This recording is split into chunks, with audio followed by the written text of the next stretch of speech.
ये मोहम्मद सल्लल्लाहु अलैहि वसल्लम का मिंबर मुबारक है माशाअल्लाह। ये रियाजुल जन्ना है। अल्हम्दुलिल्लाह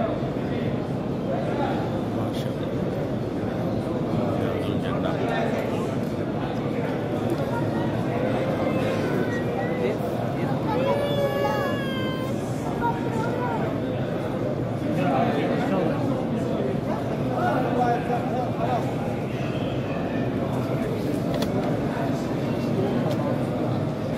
ये मेहराब है।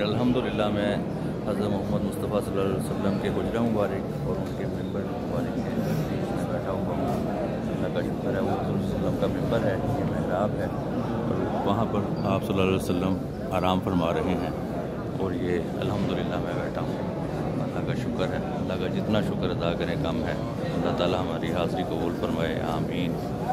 सब के लिए दुआएं हैं, सब बहन भाइयों के लिए, वालदा के लिए, वालिद के लिए, सब दोस्त अहबाब के लिए दुआएं। सबको अल्लाह ताला यहाँ हाज़िरी नसीब फरमाए, आमीन।